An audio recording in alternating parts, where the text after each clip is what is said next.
बिस्मिल्लाहिर्रहमानिर्रहीम। अस्सलाम वालेकुम।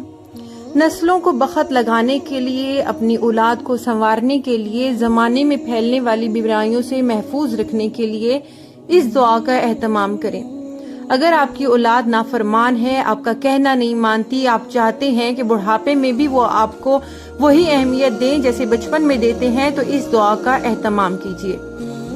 हजरत लाहौरी रहमतुल्लाह अलैह के बेटे मौलाना हबीब साहिब वो हजाज में रहते थे।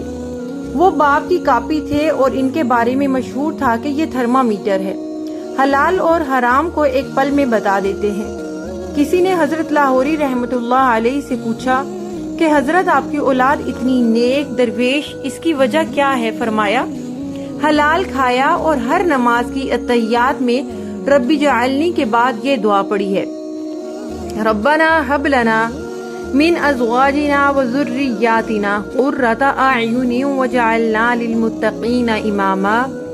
सूरह फुरकान की आयत नंबर 75 है ये, जिसका तर्जुमा है, ए हमारे रब, हमें अपनी बीवियों और औलाद की तरफ से आंखों की ठंडक अता फरमाइए और हमें मुत्तकी लोगों का इमाम बनाइए।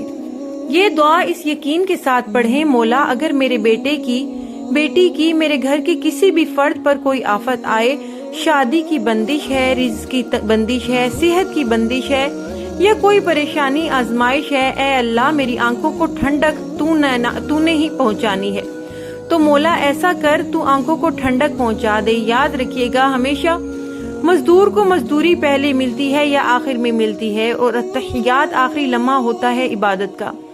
और अल्लाह पाक ने फरमाया, अब अत्तहियात में बैठा है, यूं सलाम फेरेगा और इसका मुझसे गुफ्तगू का जो सिलसिला है खत्म हो जाएगा और ये दुनिया में गुम हो जाए या किसी काम में गुम हो जाए, चलो इसको मजदूरी दे दो। ये अत्तहियात आखिरी लम्हा है मजदूरी पाने का। कितना बड़ा नुक्ता है। अत्तहियात में दुआओं का एहतमाम किया करें। इस दुआ से आंखें ठंडी होती हैं, इस दुआ से नस्लों में सलाहियत पैदा होती है और अल्लाह गैब के खजानों से सलाहियत और सालियत पैदा करते हैं और ईमान पैदा करते हैं, और नस्लों में अल्लाह पाक ऐसी नेमतें देते हैं कि नस्लें अटकती नहीं हैं, भटकती नहीं हैं और दिलों में खटकती नहीं हैं। जिंदगी के मसाइल में कभी भी नहीं खटकती। क्यों? अल्लाह ने इस दुआ में वादा किया है कि मैं तुम्हारी बीवी और औलाद को तुम्हारे लिए ठंडक बनाऊंगा।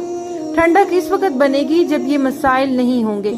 इस दुआ में ये भी तासीर है, अनोखी तासीर है। वीडियो पसंद आए तो चैनल को सब्सक्राइब करना ना भूले, बेल नोटिफिकेशन को ऑल पे कर दें ताकि मेरी आने वाली हर नई वीडियो आप तक बर वक्त पहुंचती रहे। जज़ाकल्लाह।